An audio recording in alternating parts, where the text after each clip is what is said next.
sobre... Eita. Esperar um pouquinho.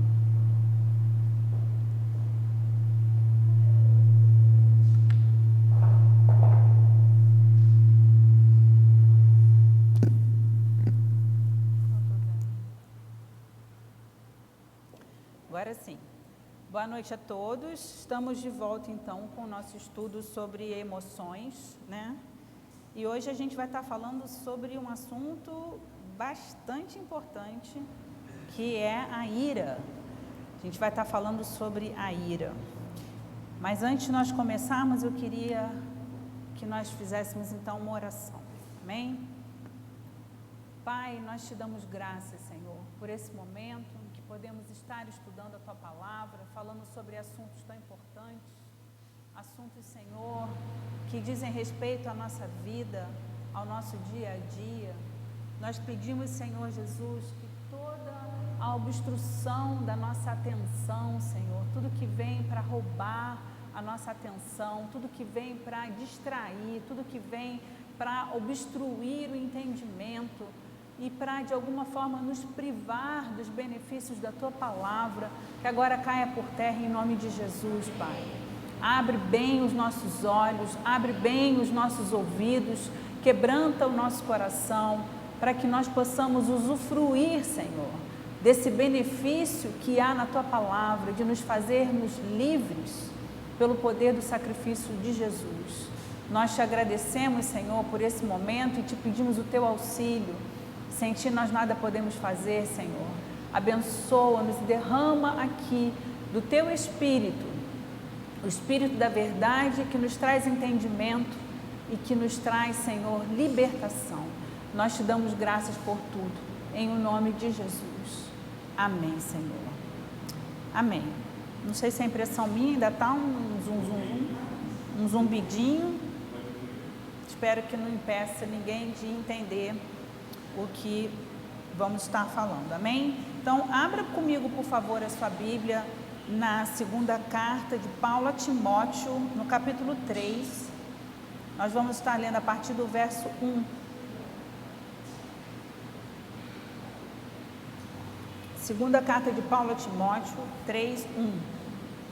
A palavra do Senhor nos diz assim: sabe, porém, isso, nos últimos dias sobrevirão tempos difíceis, pois os homens serão egoístas, avarentos, jactanciosos, arrogantes, blasfemadores, desobedientes aos pais, ingratos, irreverentes, desafeiçoados, implacáveis, caluniadores, sem domínio de si, cruéis, inimigos do bem, traidores, atrevidos, enfatuados, mais amigos dos prazeres que amigos de Deus.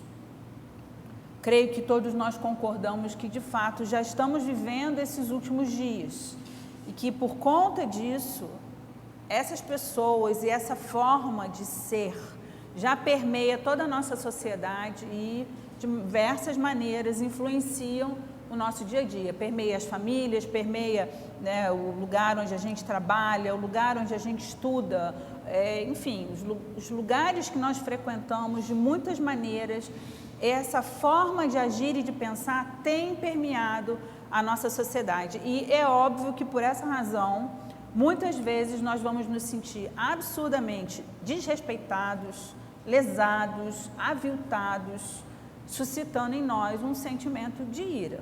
Isso é o esperado de qualquer pessoa que tenha sangue nas veias, né? E aí a gente acaba então reagindo. Então vamos lá, assim, a nível de dicionário. O dicionário Webster, ele diz o seguinte a respeito de ira: é uma emoção excessiva, uma paixão despertada por um sentimento de injustiça ou de erro.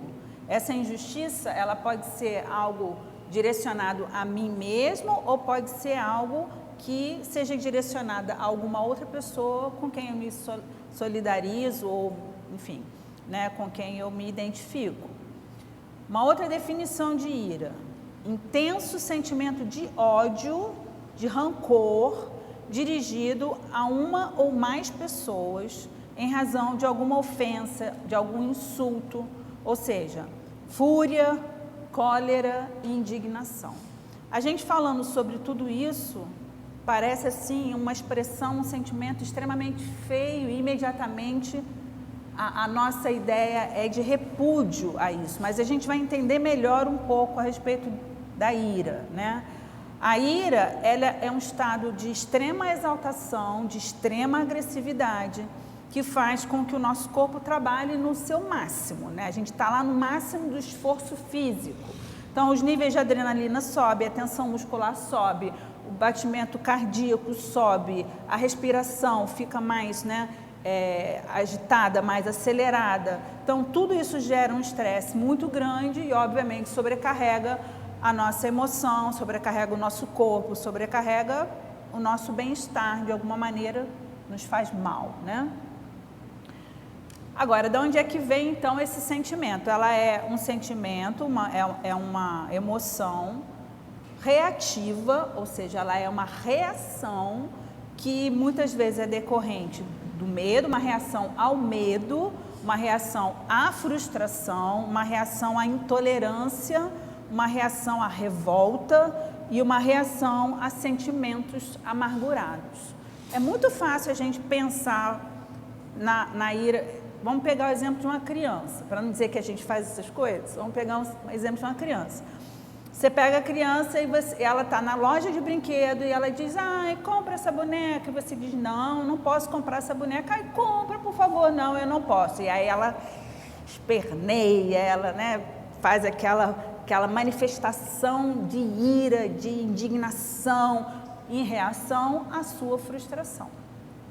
Às vezes nós somos intolerantes com as coisas que acontecem e a gente vai enchendo a medida até que chega num ponto que a gente diz, não tolero mais, e aí a ira explode, né? E por aí vai. Não quero me deter muito nesses detalhes, né? A ira também é estimulado pelo medo, porque a ira, ela vem de agressividade. A agressividade é um instinto natural de defesa para nos defender, né? Para nosso próprio bem-estar e segurança. Enfim, então a agressividade gerada pela ira, quando ela não é controlada, ela produz sentimentos negativos que levam a processos destrutivos e autodestrutivos. Então é aí que a gente tem que começar a prestar atenção. Porque se o meu sentimento de ira começa a aflorar e eu não me importo de contê-lo, porque eu acho que eu tenho o direito de expressá-lo, porque eu acho que eu estou defendendo a mim mesmo, ou as pessoas que eu amo, ou aquilo que eu acredito, e aí eu deixo que esse sentimento ganhe espaço na minha vida, automaticamente eu começo a dar espaço também a muitos sentimentos que vão me enfurecendo mais, e essa agressividade, ela vai promover destruição. Seja a destruição do que está à minha volta, seja a destruição de mim mesmo. E isso a gente consegue identificar em muitos acessos de fúria, de ira. Tem pessoas que saem quebrando a própria casa. Então, acabou de comprar a televisão linda, maravilhosa e taca a televisão no chão, taca o celular no chão e quebra a porta porque bate a porta com força. E, enfim, todos nós já ouvimos falar desse tipo de coisa. E é óbvio que depois que a gente se acalma, o prejuízo vai estar ali na frente dos nossos olhos e ninguém vai estar feliz com isso, né? Então, às vezes, a gente acaba destruindo nossos bens, a gente destrói nossos relacionamentos, a gente destrói a nós mesmos, né? Tem pessoas que em acessos de fúria batem com a própria cabeça na parede e coisas dessa ordem, acabam se ferindo, acabam se machucando realmente. Então, é importante a gente considerar que dar vazão à ira nunca é uma boa ideia. Mas o que a gente faz com ela, afinal de contas? Então, como é que a gente lida com a ira e quem está suscetível a esse sentimento? Na verdade, todos nós estamos suscetíveis à ira, né? A diferença é como a gente canaliza essa energia e de que maneira a gente interpreta os fatos que vão gerando aquela coisa que começa a ferver dentro da gente até chegar numa explosão de ira. Então, pessoas de temperamento, por exemplo, sanguíneo, colérico, obviamente, que são pessoas mais vulneráveis a essa explosão. Mas não fiquem felizes os melancólicos e os fleumáticos, porque eles também não estão isentos disso, né? Eles não estão livres da ira. Na verdade, todos nós somos suscetíveis à ira. E eu costumo sempre dizer o seguinte: quando a gente não explode, a gente implode. Então, os coléricos e os sanguíneos tendem a explodir, e os fleumáticos e os melancólicos tendem a implodir, e nem uma coisa nem outra são boas, né? As coisas não são boas, e essa não é a melhor maneira da gente lidar com a ira. Então é importante pensar de que maneira então, né? A forma como nós lemos as entrelinhas daquilo que se passa no nosso dia a dia é de extrema relevância no despertar dessa ira dentro de nós. E aí eu acho que é legal a gente pensar. Vamos entender que essas entrelinhas, elas são, a leitura dessas entrelinhas, elas são como um juiz de plantão, que está ali 24 horas por dia avaliando as situações cotidianas e despachando as sentenças. A questão é que esse juiz, boa parte das vezes, ele não é imparcial. Ele é um juiz tendencioso. E na medida que ele é tendencioso, ele passa então a fazer interpretações também tendenciosas. E as sentenças são despachadas em virtude dessa interpretação. Então, se nós interpretarmos as pessoas, as circunstâncias que nos cercam, né, em sua maioria, contrárias a nós, se a gente entende como se tivesse sempre sendo armado um complô contra mim, né? As pessoas estão articulando contra mim, as pessoas estão falando ali alguma coisa contra mim. Se a gente tende a ter esse olhar é sempre muito perigoso. Se nós nos vemos sempre muito suscetíveis a muitas formas de prejuízos, de desrespeito, né? E a gente acaba então se fazendo muito vulnerável ao despertamento da ira, numa atitude clara de autodefesa e de autopreservação, o que é saudável, que a gente se levante para se defender. A questão é quando a gente se levanta para se defender de alguma coisa que na realidade não está nos atacando. E ainda que de fato esteja nos atacando, será que é numa explosão de ira que a gente resolve os problemas que nos afetam?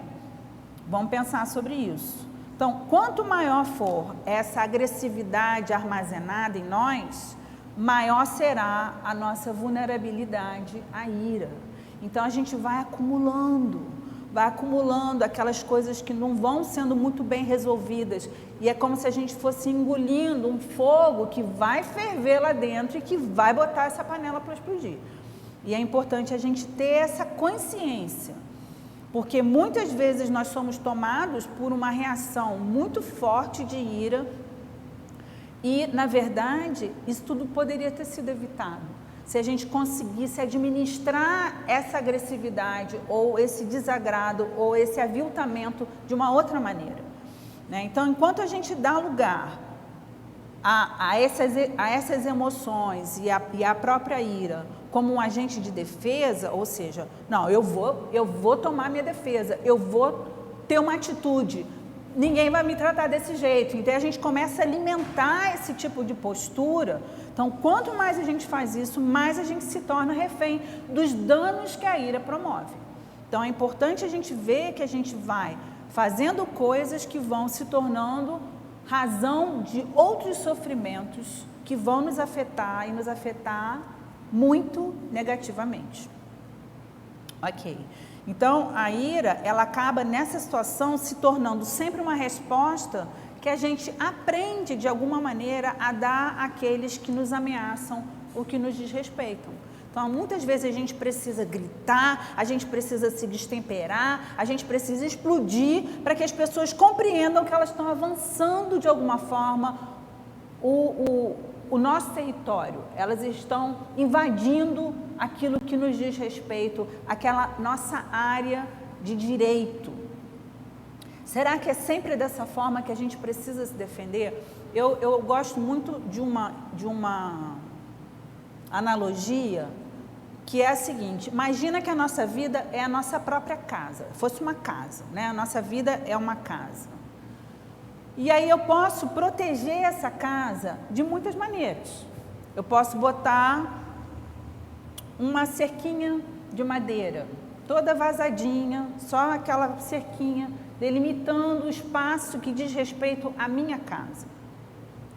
Eu posso fazer uma cerca viva, que já é fechada, mas são plantas, são flores, ok, fechando ali o meu espaço. Ou eu já posso fazer um muro, e aí esse muro já é de tijolos, ou enfim, de concreto, de alguma maneira eu vedo o olhar das pessoas até um determinado nível onde esse muro está. Se eu não me sinto ainda segura, eu posso subir esse muro, e eu posso colocar ele em um lugar bem alto. E às vezes tão alto que não só ninguém vê a minha casa, como eu também não vejo ninguém que está do lado de fora. E quanto mais a gente vai elevando esse muro, mais a gente vai se isolando, mais a gente vai se protegendo, mas também se privando dessa troca tão necessária para o ser humano. Então, será que a explosão e essa imensa agressividade, ela é necessária para afugentar quem ensaia invadir o meu espaço? Ou será que alguns posicionamentos nossos podem, de alguma forma, criar essa intimidação e deixar que as pessoas percebam que elas não são bem-vindas se elas ultrapassarem aquele ponto? É importante que a gente saiba se posicionar. E o nosso posicionamento não necessariamente precisa ser com uma explosão de ira. Pode ser com firmeza, pode ser com postura que traga a clareza de que as pessoas não têm lugar para invadir esse espaço. E eu também costumo dizer uma coisa que eu acho que também é muito importante. Se as pessoas me tratam com desrespeito e de alguma maneira elas me ofendem e elas me forçam a receber algo que é ruim delas para comigo, será que eu preciso me igualar a elas para responder a isso que eu não estou gostando? Então, assim, de alguma maneira a pessoa me obriga a ser o que eu não quero ser, ou a fazer o que eu não quero fazer, para me posicionar e dar uma resposta a ela. E isso já acho que é me aviltar também, porque de alguma maneira eu sou forçada a mudar os meus princípios, os meus valores, a minha maneira de ser, para dar resposta ao outro. Então, vou dar um exemplo bobo. Você chega em um ambiente e você diz bom dia e a pessoa não te responde. Na vez seguinte, você volta e você diz bom dia e a pessoa não te responde. E aí você começa a ficar irado e você diz assim, não vou mais dar bom dia. Não vou dar mais bom dia para essa pessoa porque eu sempre digo bom dia e ela não me responde. E aí, nesse momento, você começa a se deformar naquilo que para você é correto, que é dar bom dia a alguém por quem você passa, porque o outro não corresponde àquilo que você entende ser o bom e o correto. Então, eu acho que a gente não tem que se deformar. Eu acho que a gente tem que continuar dando um bom dia, responda quem responder. Por quê? Porque eu quero dar o bom dia. E o outro não pode me impedir de ser ou de fazer aquilo que eu acho que é adequado. Pensa nisso. A gente precisa delimitar esse espaço por nossas próprias escolhas e não pelos nossos medos, e nem mesmo pela afronta do outro.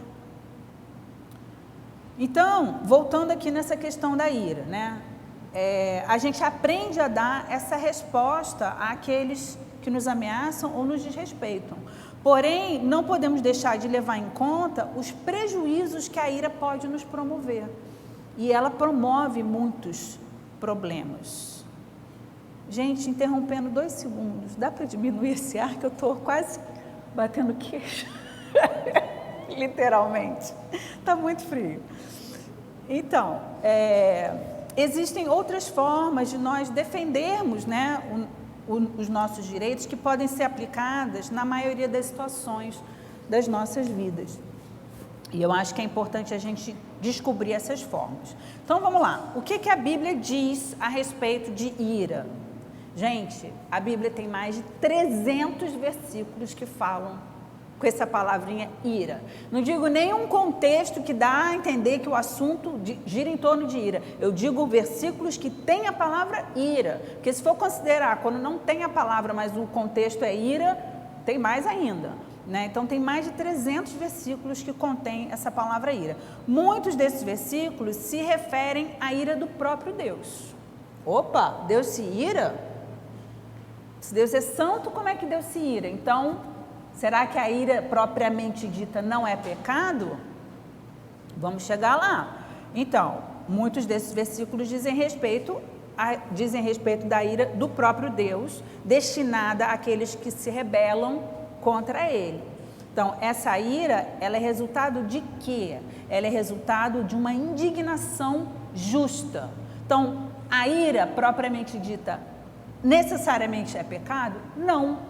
Por quê? Porque você pode se indignar contra algo que é de fato injusto e você não é obrigado a aceitar a injustiça. Então, a injustiça levanta, desperta, aguça a ira de Deus. A ira de Deus, por exemplo, se acendeu contra o povo quando o povo fez o bezerro de ouro. Moisés estava lá no monte recebendo as tábuas da lei e o povo estava fazendo um bezerro e estava adorando o bezerro.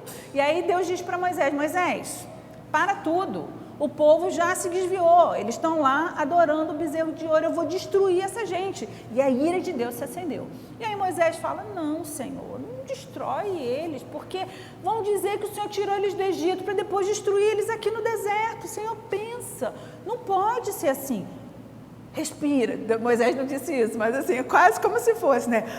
Respira que isso vai passar, vamos levar esse povo que eles vão chegar lá. Tá bem, Moisés estava ali bonito intercedendo pelo povo. Aí Moisés desce do monte trazendo as tábuas da lei. O que acontece? Quando Moisés vê o povo em festa adorando o bezerro, a ira de Moisés se acende e ele fica tão indignado contra aquela idolatria absurda que o povo estava fazendo, que ele atira, olha o acesso de fúria, atira as tábuas da lei ao chão e elas se quebram. Moisés, que estava lá em cima, calmo, intercedendo pelo povo, ele, diante da injustiça para com Deus, ele se ira, exatamente como Deus se irou também quanto àquela situação.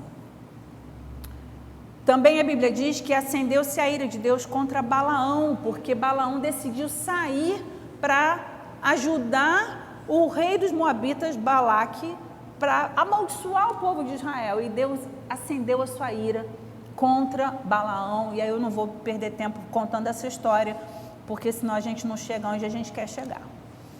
Tá, então, apesar da ira ser justa, né, essa ira que a gente está falando aqui, ser uma ira justa, a Bíblia mostra que Deus contém a sua ira, movido por sua misericórdia, na expectativa de criar oportunidade de arrependimento para aqueles que pecaram contra Ele.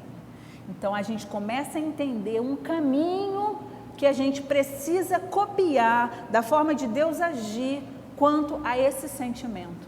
E a Bíblia é clara, inúmeras vezes a Bíblia diz que Deus se irou contra o povo, que Deus se irou contra determinadas pessoas, inúmeras vezes, mas nem por isso a Bíblia diz que Deus saiu atirando e matando à torta e à direita. Por quê? Porque Deus continha a sua ira e a sua misericórdia se renovava e Ele ali então gerava a expectativa de que aquele povo pudesse se arrepender.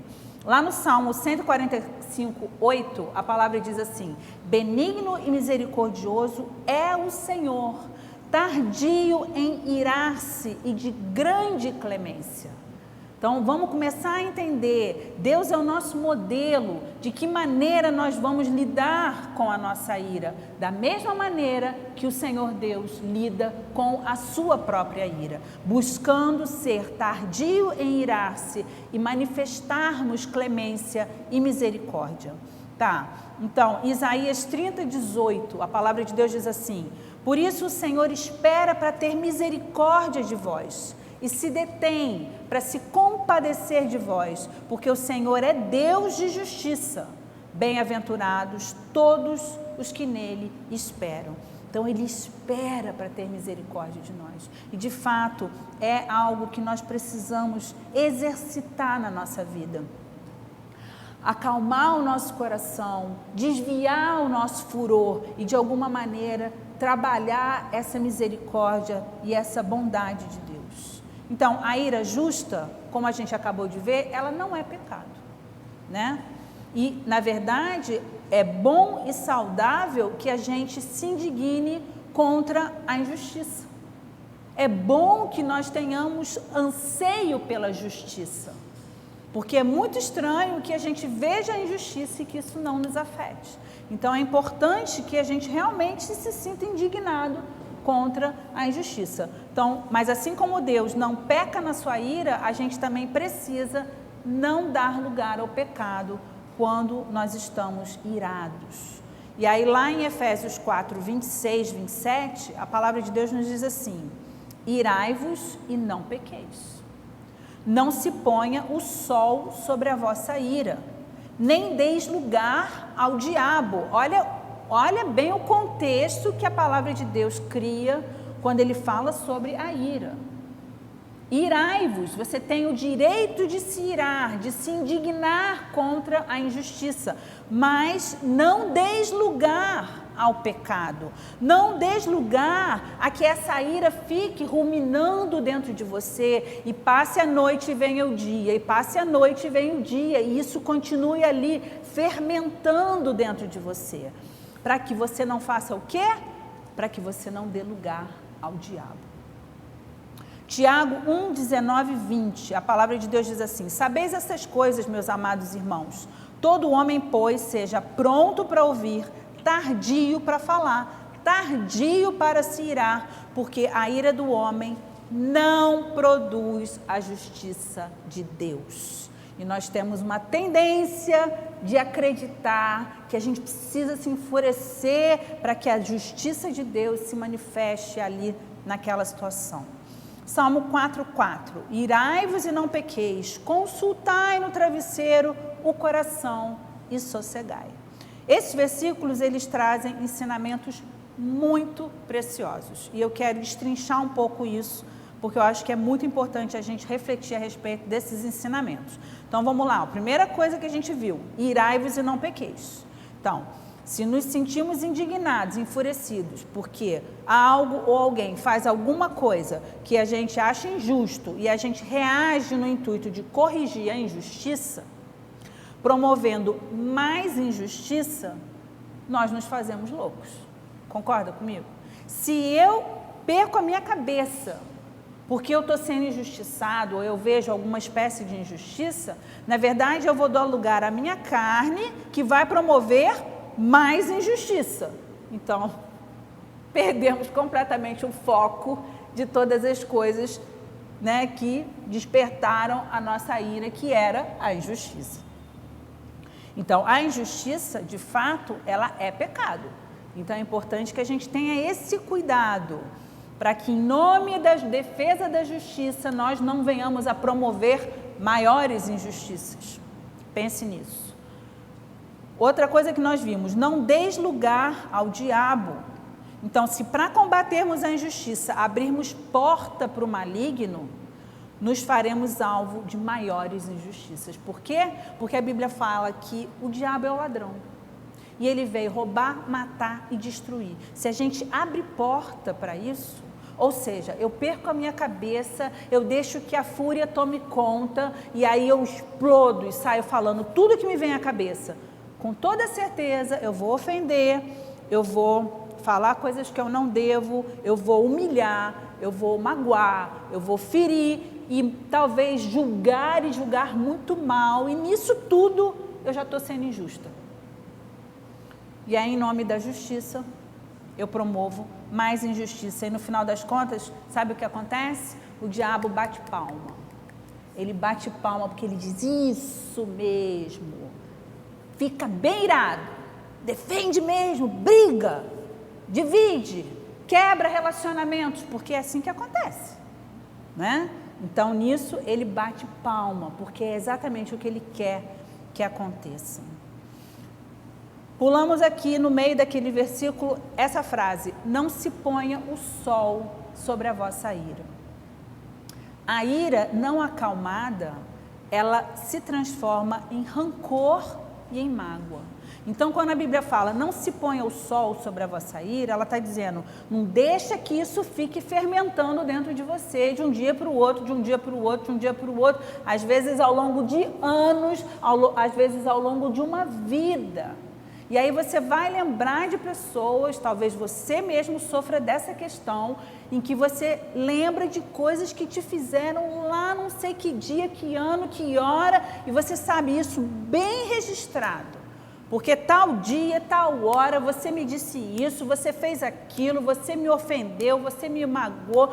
E às vezes essas questões já foram discutidas, já se pediu perdão, já se perdoou, mas a gente não passa. A gente não vira página, a gente traz isso, está ali ruminando, né, e voltando e ruminando, e aquilo vai fermentando dentro de nós. Então, essa amargura, ela envenena a nossa alma, e a Bíblia fala claramente sobre isso. As raízes de amargura que envenenam a nossa alma e que contaminam não apenas o nosso ser, mas a todos que nos cercam. Longe de vós a raiz de amargura, é o que a palavra de Deus nos ensina, e como a gente precisa ter cuidado com essa raiz, porque a raiz é uma coisa muito fininha, e ela vai crescendo ali dentro da gente, muito sorrateiramente. Se a gente não perceber que está havendo algum fruto brotando dessa raiz, e a gente não for lá, sem dó e piedade, arrancar isso da gente, essas coisas vão ganhar lugar e vão crescer. Então, a amargura, ela envenena a nossa alma e ela nos faz adoecer, podendo causar depressão. Muita depressão é causada por amargura. Irritabilidade permanente, sabe aquela pessoa que está sempre mal-humorada, sempre irritada, que acaba sendo essa irritabilidade direcionada de uma maneira errada às pessoas erradas, atingindo as pessoas que a gente ama e destruindo o que nós mesmos nos esforçamos para construir. Eu me lembro que uma vez eu estava atendendo um casal e eu disse para ele, porque ele tinha muitos acessos de fúria, de ira, né? E eu dizia para ele assim, é importante que você perceba que você gasta tempo plantando coisas boas, cuidando desse jardim, né? Cuidando dessa, vamos dizer, esse jardim literalmente que é a sua esposa ou é a sua família, o seu ambiente familiar. E aí no seu acesso de fúria, é como se você mesmo, com a sua própria mão, saísse arrancando tudo que você gastou muito tempo plantando e pisoteando tudo que você mesmo plantou e regou. Então, essa fúria, ela destrói aquilo que a gente quer alcançar e aquilo que a gente tenta construir ao longo da nossa vida. E é importante que a gente perceba que essa irritabilidade proveniente dessa amargura, ela vai sair, não tem como não sair. Ela vai sair, a Bíblia diz, a boca fala do que está cheio o coração. Ela vai sair. E ela vai sair em direções muito erradas, diferente daquela que nós gostaríamos, entende? E destrói as coisas que a gente mais ama e que a gente se esforça tanto para tentar construir. Então, vamos ver outra coisa dos versículos. Seja pronto para ouvir, tardio para falar, tardio para se irar. A nossa prontidão em ouvir, qual é a vantagem disso? É que ela nos permite colher mais informações, a título de nós não nos precipitarmos em conclusões equivocadas. Porque quando a gente reage muito prontamente, a gente não dá lugar para que o outro defenda a sua ideia, ou se expresse com maior clareza, a gente logo ataca, e o outro que é atacado imediatamente reage, e aí já começa um confronto que não dá lugar a uma comunicação. Então, quando eu sou tardio para falar, mas pronto para ouvir, isso me permite colher informações que também me poupa de ter conclusões precipitadas e, por isso, reações inadequadas. É importante a gente pensar nisso. Provérbios 29:20 diz assim: tem visto um homem precipitado nas suas palavras? maior esperança há para o insensato do que para ele. Gente, isso é terrível, porque a Bíblia combate com muita veemência o insensato, mas ela está dizendo que maior esperança tem para o insensato do que para aquele homem que é precipitado nas suas palavras. Então, tenha calma, freie a sua língua, gaste mais tempo ouvindo, para que você possa ponderar e selecionar as palavras e dizer com clareza aquilo que você quer dizer. Uma comunicação efetiva é quando eu digo algo e quem me ouve entende o que eu estou dizendo. Porque se eu digo algo e a pessoa entende outra coisa, essa comunicação não está boa. Essa comunicação não flui. E isso é o que acontece na maior parte das vezes, dentro das famílias, dentro dos relacionamentos. Tá, e aí também um outro ponto. Que a gente precisa considerar que quando a mentira atravessa essa comunicação, o que a mentira faz? Ela gera muita desconfiança, ela gera muita preocupação, porque ela gera a desconfiança, e a desconfiança gera o medo, e aí as reações começam a acontecer. Então, a palavra de Deus diz lá em Efésios 25, 27, por isso, deixando a mentira, fale cada um a verdade com o seu próximo, porque somos membros uns dos outros. Irai-vos e não pequeis, não se ponha o sol sobre a vossa ira, nem deis lugar ao diabo. Por que eu fiz questão de ler de novo o versículo 26 e 27? Porque está dentro do mesmo contexto. É nesse contexto do irai-vos e não pequeis que a palavra de Deus está dizendo, deixa a ira e fala a verdade. Porque a mentira, quando ela é de alguma forma percebida, e muitas vezes ela é percebida, ela gera muito desconforto. A mentira gera desconfiança. A desconfiança gera medo. O medo gera ira. A ira destrói a comunicação e a comunicação obstruída acaba com os relacionamentos. Ou seja, é um desastre completo. É um desastre completo. Então, se a gente não quer provocar ira, ou se a gente concorda que essa comunicação precisa ser boa para não despertar a ira, a gente precisa ser verdadeiro. E a gente precisa mostrar para o outro a nossa verdade. Porque se as pessoas percebem que tem alguma coisa ali meio estranha, e de novo eu quero dizer, as pessoas percebem, isso já vai gerando muitas inseguranças. Já basta a loucura da mente humana, que muitas vezes cria certezas e convicções completamente fantasiosas. Isso acontece, né? Todos nós somos suscetíveis a criarmos uma fantasia, acreditarmos nela piamente e reagirmos por conta de algo que não é verdadeiro. Então já basta esse equívoco. Pior ainda se a pessoa nos dá margem a essa desconfiança quando ela fala um discurso que não convence e que gera todos esses problemas. Então, se damos lugar à ira e acolhemos a fúria, acabamos devastando tudo ao nosso redor, com consequências às vezes irreparáveis. E eu acho que nenhum de nós quer isso, né? Então não saia da vossa boca, Efésios 4, 29, preste atenção nesse texto, gente, porque esse texto tem sido deixado de lado por muitos no nosso meio.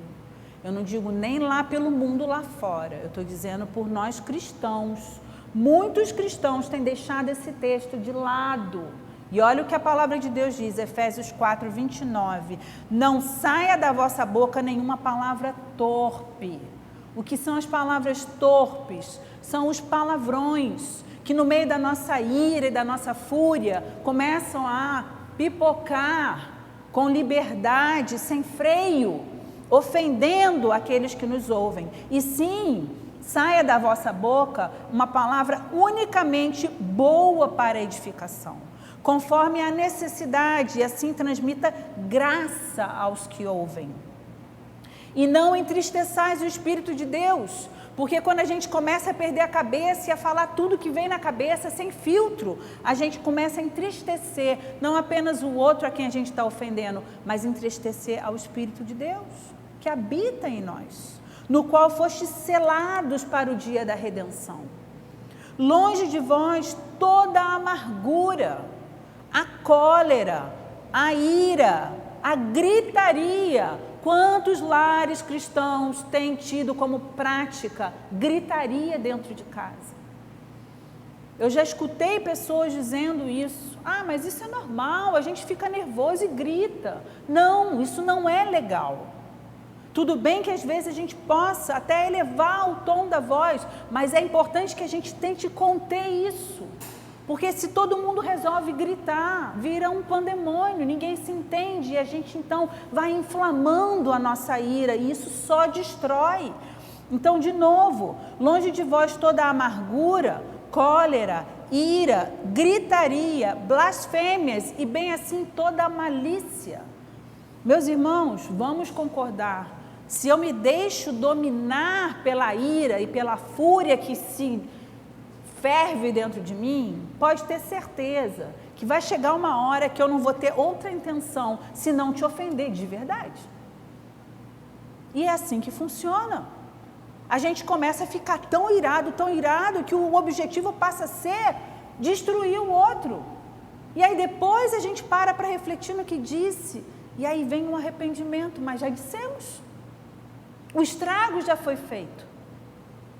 E a gente tem que ser responsável pela palavra que sai da nossa boca. E o versículo continua: antes, sede uns para com os outros benignos, compassivos, perdoando-vos uns aos outros, como também Deus em Cristo vos perdoou. Lembra do começo dessa história? De tentarmos fazer com a nossa ira o mesmo que Deus faz com a ira dele?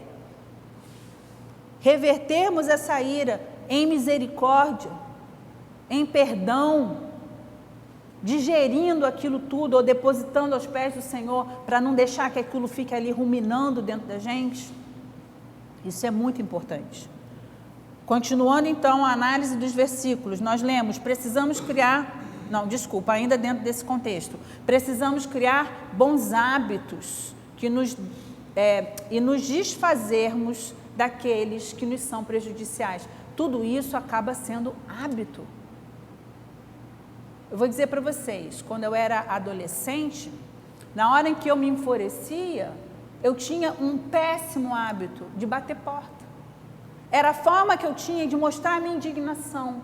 Então eu saía marchando, batendo o pé, irada e pum, na porta do quarto, que era a forma para que a casa inteira entendesse que eu estava irada. É um bom hábito isso? Não. Há pessoas que desligam o telefone na cara dos outros. Está irado? Puf, desliga o telefone. Então são hábitos ruins. Xingar palavrão é um hábito. Você pode se livrar desse hábito, ou você pode alimentar esse hábito. São hábitos que a gente precisa se desfazer deles, porque eles são prejudiciais a nós. Então a gente precisa estimular a nossa honestidade e bondade, ou seja, falar a verdade em amor, que é muito diferente daquela sinceridade grossa, conhece? Não, mas eu sou sincero, eu falo mesmo, o que eu penso eu falo, me desculpe, então eu te ofendo, eu te firo, porque a minha honestidade é grossa? Não, a palavra de Deus nos diz que nós precisamos falar a verdade em amor, cuidando para não ferir e não ofender aquele que nos ouve. Não acumular a indignação até chegar no nível da gente perder o controle. Então é importante estar se autoavaliando e digerindo as coisas e jogando fora, né? Doando esse perdão aí tão necessário. A gente precisa entender que a gente tem que atacar o problema e não as pessoas. Porque na maioria das vezes a gente esquece do problema e a gente ataca as pessoas, o que também não é uma coisa legal. Outra coisa, tentar manter o volume de voz baixo para evitar o descontrole, porque quanto mais vazão a gente dá a essa energia, chega uma hora que a gente não consegue contê-la mais. Ela vai como uma explosão, literalmente. Outra coisa importante, vamos tentar agir e não reagir, porque a reação é muito mais instintiva, a ação é planejada, por isso o tardio em falar. Para que a gente tenha tempo de pensar e agir e não reagir. que é muito mais perigoso, a gente precisa lembrar que a nossa natureza é pecaminosa. Então, se a gente der lugar para ela, ela corre solta. Ela corre solta e ela faz os estragos bem próprios da nossa carne, do pecado. A ira deve ser usada como uma energia para resolver os problemas e não para causar maiores problemas. Então pensa nisso, essa ira, ela precisa ser uma força que me movimenta a tomar atitudes corretas, né, contra a injustiça, contra as coisas erradas, mas não promovendo estragos e problemas que vão se tornar ainda maiores. E aí vem um versículo que eu acho assim fantástico para a gente ter aqui todo dia, o tempo todo na nossa cabeça, que é Provérbios 15:1, que diz assim: a resposta branda desvia o furor, mas a palavra dura suscita a ira. E isso é muito verdade, mas muito verdade. Quando você pergunta alguma coisa para alguém e a pessoa te responde duramente, qual é a tua primeiro impulso? É responder duro também. Alguns conseguem se conter, respira fundo e não responde na mesma moeda.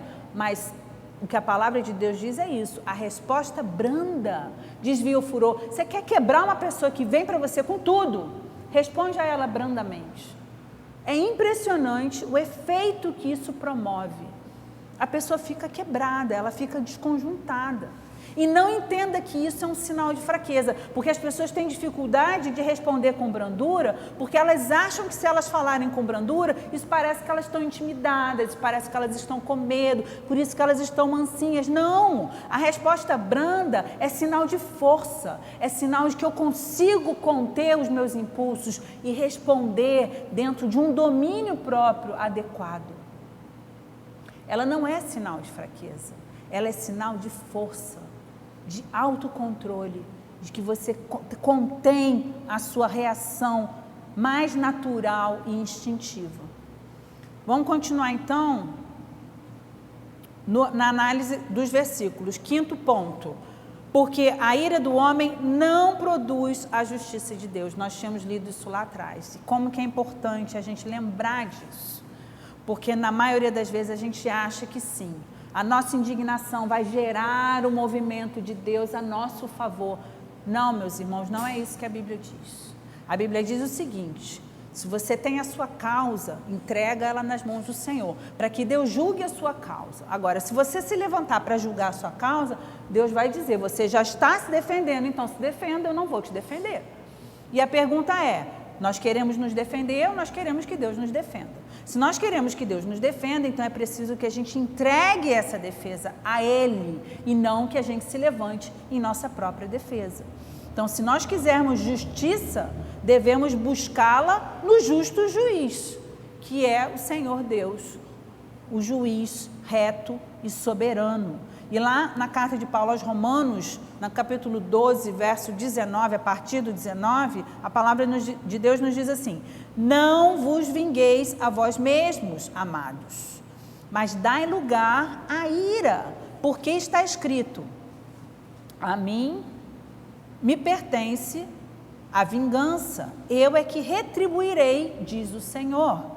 Pelo contrário, se o teu inimigo tiver fome, dá-lhe de beber. Se tiver sede, se tiver fome, dá-lhe de comer. Se tiver sede, dá-lhe de beber. Porque fazendo isso, amontoarás brasas vivas sobre a sua cabeça.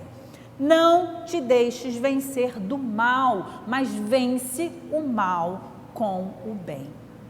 Isso é o que a palavra de Deus nos ensina. Então, achar que a nossa ira vai promover a justiça de Deus, isso é um engano. Ela não vai promover.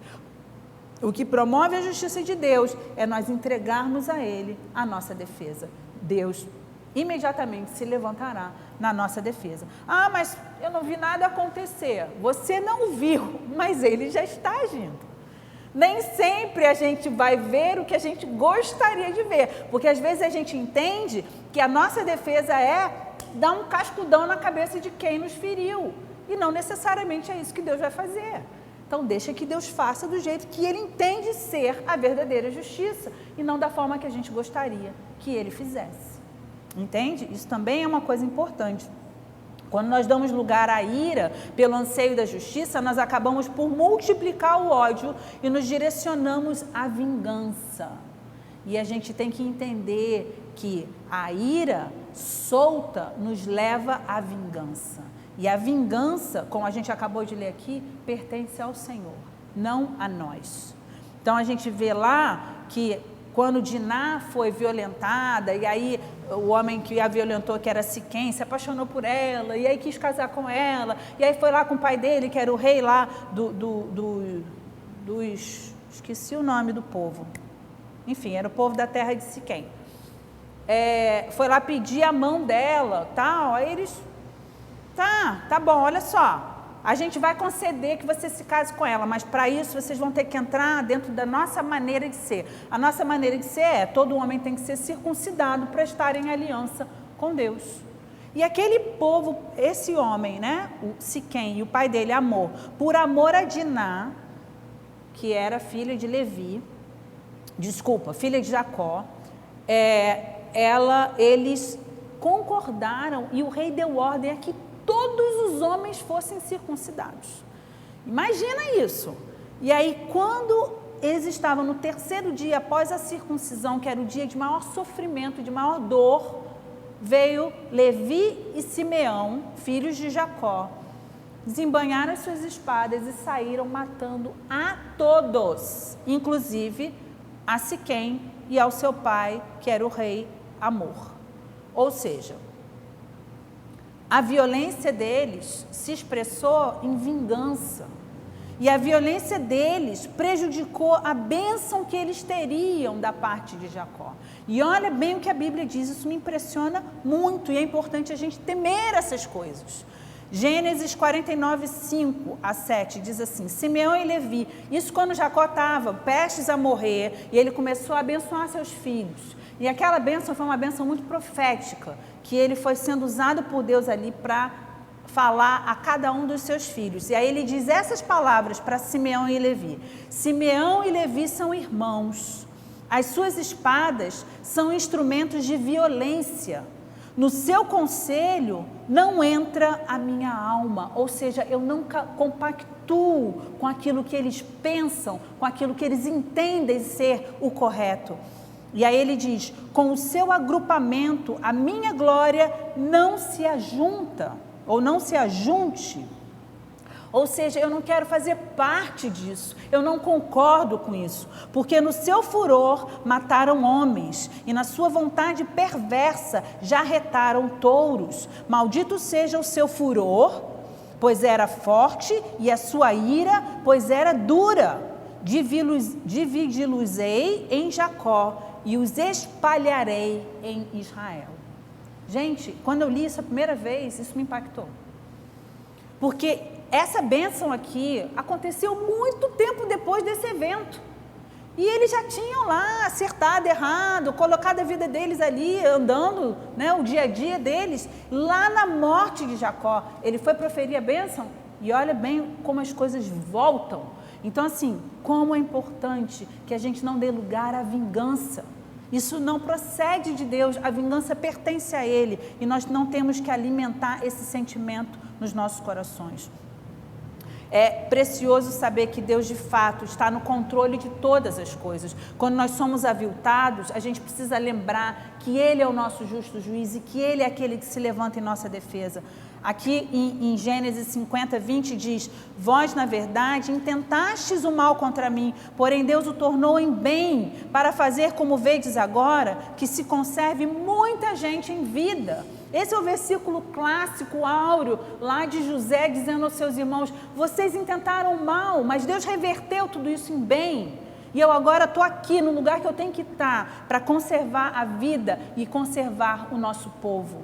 Então, isso é crer que Deus é aquele que se levanta na nossa defesa e que Ele é aquele que converte todas as coisas a nosso favor. A palavra de Deus diz que todas as coisas cooperam para o bem daqueles que amam ao Senhor, especialmente coisas ruins, que aparentemente não servem para nada, senão para nos destruir, mas Deus reverte as maldições em bênção, para que Ele cumpra o seu propósito nas nossas vidas e através das nossas vidas. Salmo 138:8 diz: o que a mim me concerne, o Senhor levará a bom termo. Tenha isso no seu coração. O que diz respeito à tua vida, Deus vai levar a bom termo, porque você tem estado na sua presença, você tem depositado aos seus pés a sua vida, a sua justiça, a sua queixa, a sua necessidade, a sua esperança, a sua obediência. Deus levará a bom termo. E por fim, então, desses versículos que a gente leu, a palavra diz: irai-vos e não pequeis, consultai no travesseiro o coração e sossegai. Essa reflexão junto ao travesseiro, ela é muito necessária, ela é muito preciosa, ela é muito saudável, e a gente precisa fazer desse lugar um lugar de reflexão. Ao invés de a gente tentar justificar o nosso comportamento e ficar ali repassando a cena de tudo que aconteceu, justificando, né, ou tentando transferir responsabilidade, nós deveríamos analisar as coisas como de fato aconteceram, tentar se colocar de fora da cena e analisar todas aquelas coisas para a gente entender o que é e o que não é, o que é certo, o que é errado, o que eu fiz de correto, o que eu fiz de errado, e como que eu lido com aqueles sentimentos todos que estão ali fervendo dentro de mim. A ira, muitas vezes, ela é acionada por gatilhos inconscientes. Nem sempre a gente consegue explicar com clareza por que de tanta ira dentro de nós. Na sua maioria, esses gatilhos são relacionados com sentimentos de desvalor, sentimentos de abandono, sentimentos de abuso.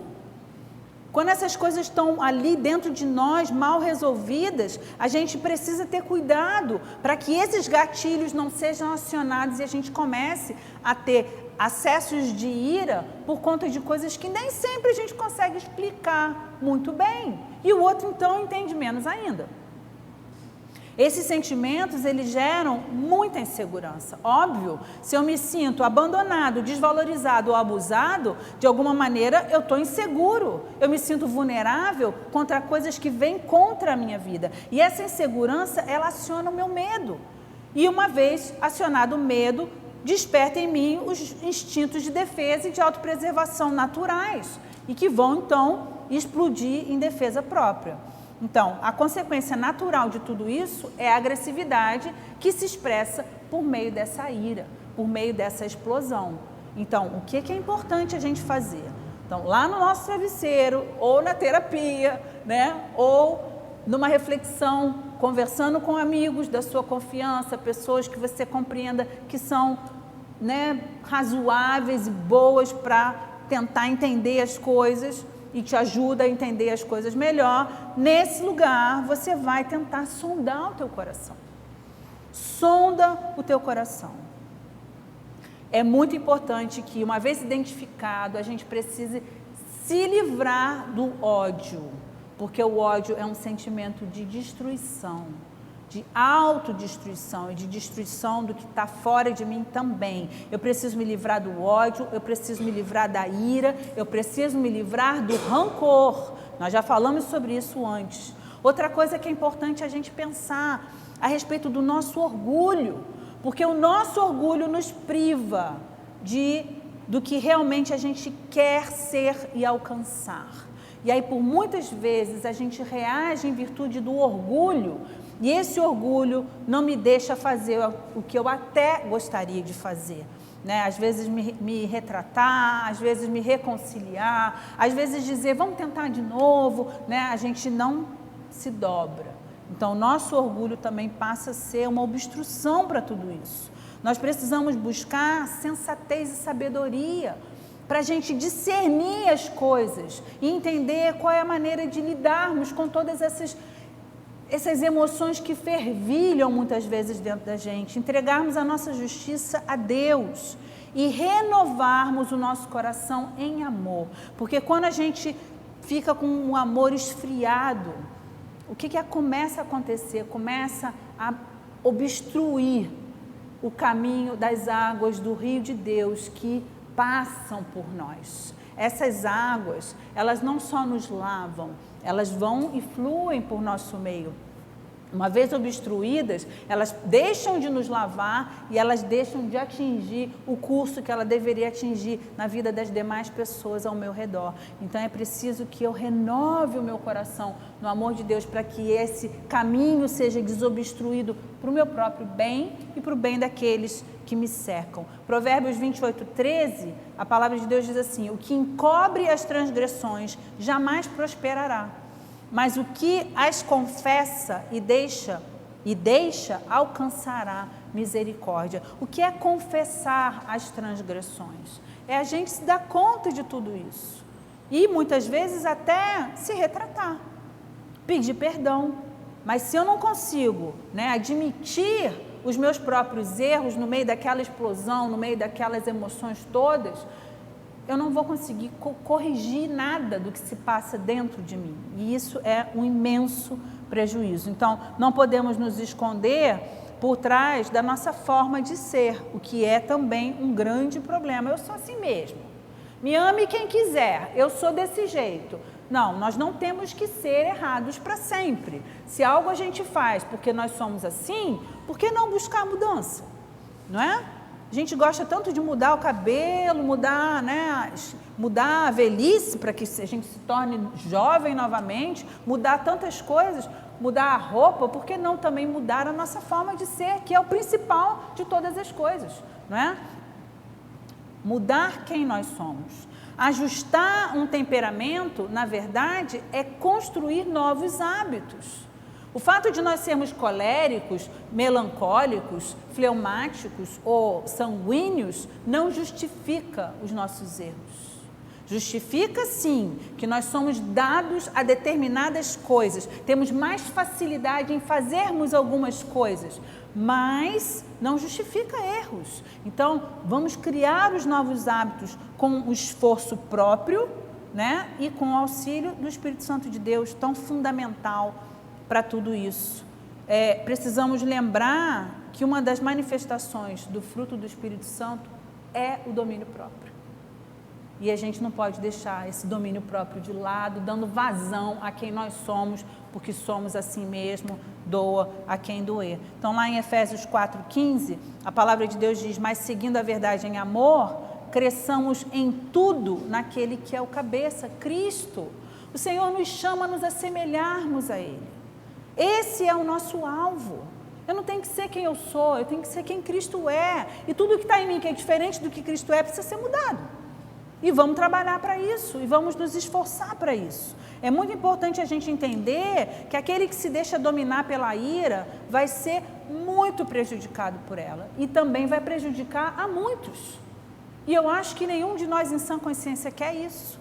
Nem prejudicar a si mesmo e nem prejudicar a outras pessoas. Então, assim, rapidamente, que eu já estou aqui me alongando um pouco, culpa do Heitor, eu vou citar alguns versículos bíblicos que Provérbios, na sua sabedoria imensa, compartilha conosco. Então, vamos lá. Provérbios 29:11 diz assim: o insensato expande toda a sua ira, mas o sábio, afinal, sabe reprimi-la. E eu quero parar um pouquinho aqui para lembrar do que a gente disse antes.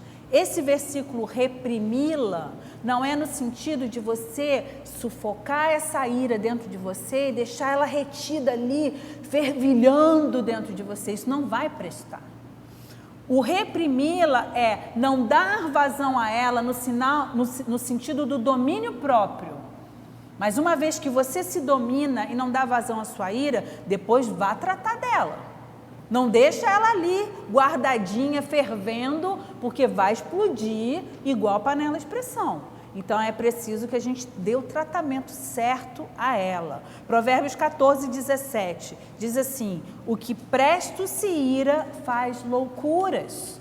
E é exatamente isso que acontece. Provérbios 14:29. O longânimo, ou seja, aquele que tem paciência, é grande em entendimento, mas o de ânimo precipitado exalta a loucura. Gente, pensa. E isso é muito verdade. Se você olhar de fora, uma pessoa num acesso de ira, Nós mesmos, se algum dia já vivemos isso, se a gente lembrar, a gente parece um bando de doido, que perdeu a cabeça e sai fazendo loucura, né? Falando loucuras, fazendo loucuras. E quantos casamentos acabam assim? Quantos relacionamentos acabam assim? Quantos pais e filhos deixam de se falar assim? Quantas pessoas são mandadas embora assim? Perdem seu trabalho. Então, assim, é importante a gente ver que a gente acaba fazendo loucura, né? Provérbios 15, 18, o homem iracundo é aquele cheio de ira, né? Suscita contendas, ou seja, ele promove as discussões, mas o longânimo apazigua a luta. Como é bom quando uma coisa começa a esquentar e a gente consegue acalmar os ânimos, e as pessoas então se contêm e começam a se entender. É bom isso, mas isso é resultado de um longânimo e não de um iracundo. Provérbios 16, 32, melhor é o longânimo do que o herói de guerra, e o que domina o seu espírito do que o que toma uma cidade. Às vezes as pessoas se julgam muito valentes, muito corajosas, que elas enfrentam, elas peitam a situação da forma mais, explosiva possível. Isso não é sinal de força, isso é sinal de fraqueza, porque não conseguimos nos conter.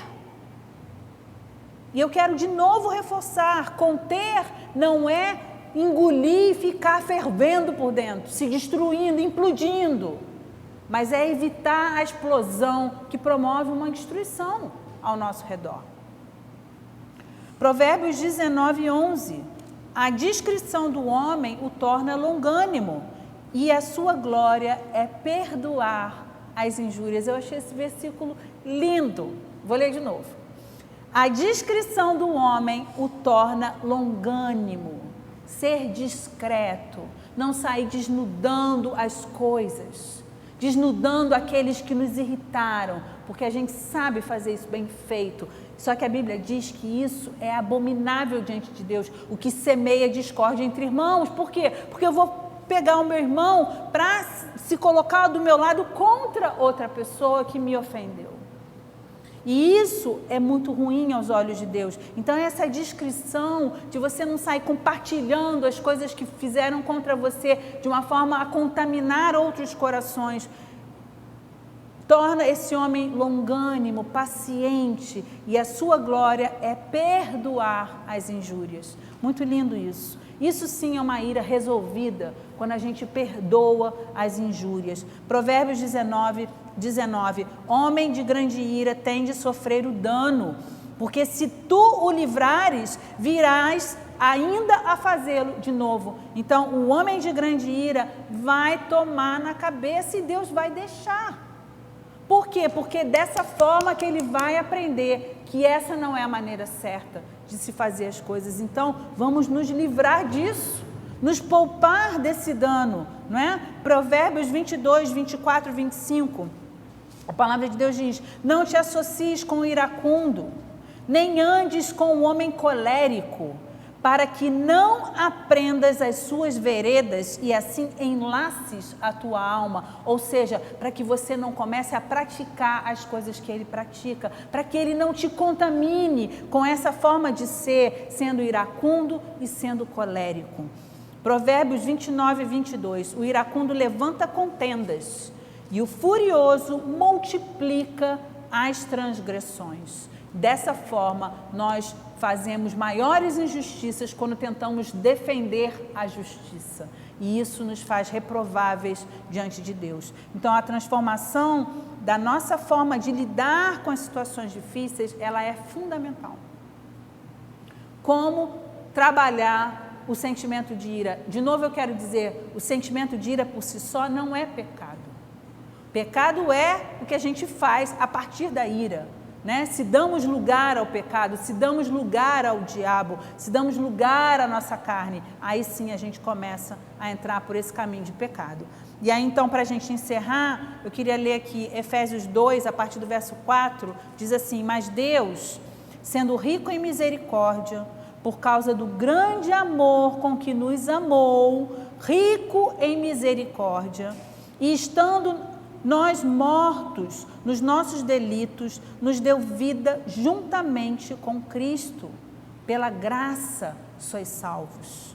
E juntamente com Ele nos ressuscitou e nos fez assentar nos lugares celestiais em Cristo Jesus, para mostrar nos séculos vindouros a suprema riqueza da sua graça, em bondade para conosco em Cristo Jesus. Nós vamos ocupar lugares celestiais, mas é preciso que estejamos alinhados com a forma de Deus ser, com a forma de Deus pensar, com a forma de Deus agir e reagir. Nós não podemos ser dominados pela nossa própria carne. E um dos frutos da carne é a ira e é a cólera. Vai lá ler em Gálatas, a palavra de Deus nos diz isso. Não devemos lutar, nós devemos lutar para sermos como Ele é. E não como nós somos. O nosso modelo é Cristo, não somos nós mesmos. E aí então, para encerrar mesmo, eu quero ler uma frase de Aristóteles que eu achei bem interessante. Ele tem um tratado sobre ira, eu achei bem interessante isso que ele diz. Ele diz assim: qualquer um pode irritar-se, isso é fácil, mas irritar-se com a pessoa certa, na hora certa, da maneira certa e pelo motivo certo, decididamente, não é fácil. E é verdade isso. Por todas essas coisas que nós já falamos, por todos os gatilhos inconscientes que muitas vezes despertam a nossa ira e ela é canalizada na direção errada e a gente acaba descontando em quem não tem nada a ver com a história e a gente acaba promovendo um grande estrago ao nosso redor e nas nossas próprias vidas. Vamos evitar tudo isso. Amém? Em nome de Jesus. Então, por favor, feche os seus olhos um momento. Vamos estar clamando ao Senhor. Eu peço mais uma vez perdão pelo avançar da hora.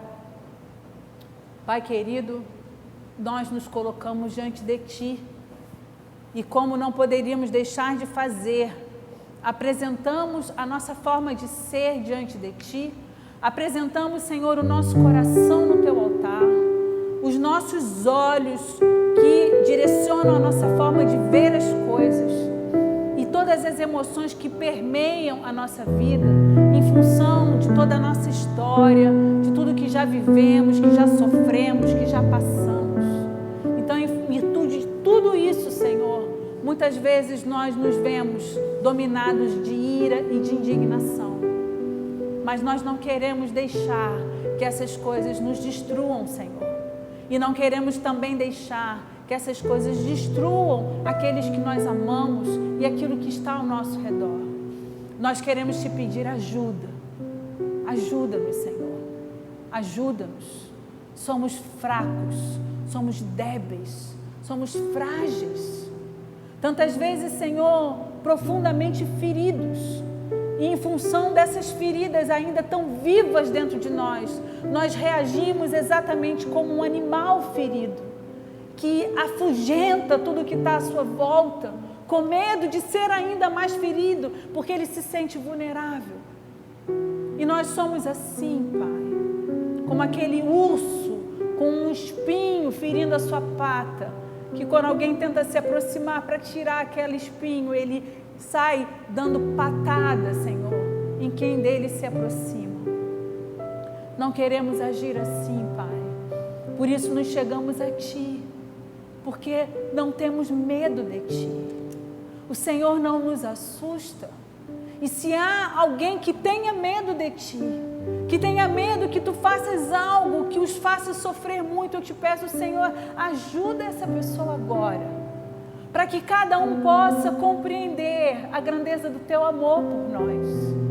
O Teu amor não nos fere, o Teu amor não nos faz mal, o Teu amor vem para nos disciplinar, e o Senhor disciplina exatamente aquele a quem Tu amas, porque Tu queres nos fazer irrepreensível, e a Sua disciplina não nos destrói, ela nos edifica, Senhor. Então, Deus, remove de nós todo medo que possamos até ter para contigo, para que possamos, Senhor, abrir esse caminho que nos permite nos derramar diante de Ti e derramar o nosso coração na Tua presença.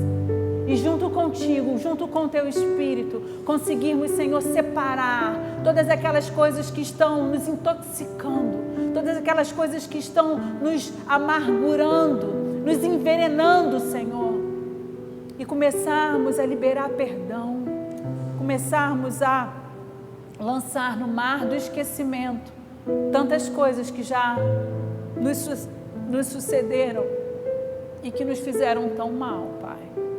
Ajuda-nos, Deus. Ajuda-nos a zerarmos essa conta.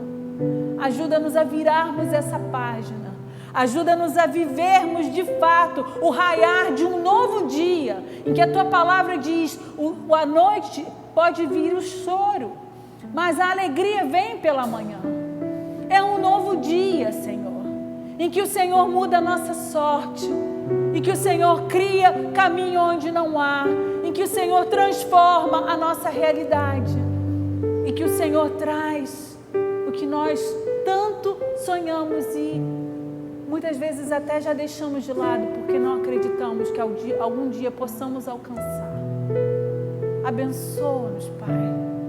Abençoa-nos, eu te peço, traz a renovação dos sonhos nos corações hoje. Que no lugar da amargura, que no lugar da ira, que no lugar da indignação, venha novos sonhos, que promova novas forças para buscar a realização desses sonhos, nova esperança, novas convicções. Abençoa-nos, Senhor. Nós precisamos de Ti. Sem Ti, nós não conseguimos fazer. Ajuda-nos, Pai. Nos entregamos em Tuas mãos nessa hora, pelo poder do nome de Jesus Cristo. E Te damos graças. Toda honra, toda glória, todo louvor sejam dados a Ti. Te damos graças. Queremos viver isso e não abrimos mão, Senhor. Em nome de Jesus. Amém, Senhor. Amém. Que você se entregue sem medo, se lance de todo o seu coração aos pés do Senhor Jesus e deixe esse derramar da sua alma ali diante dele, para que as águas se renovem em você e possam jogar fora toda a água suja e contaminada e trazer água limpa sobre a tua vida, em nome de Jesus. Amém? Louvado seja o nome do Senhor. Que a graça do Senhor Jesus, o amor de Deus Pai e a comunhão com o Espírito Santo de Deus seja com todos nós e com todo o seu povo espalhado pela terra. É o que nós te pedimos hoje, Senhor, em o nome de Jesus. Amém, amém, aleluia. Até a nossa próxima reunião e mais uma vez, desculpe pelo avançar da hora. Amém.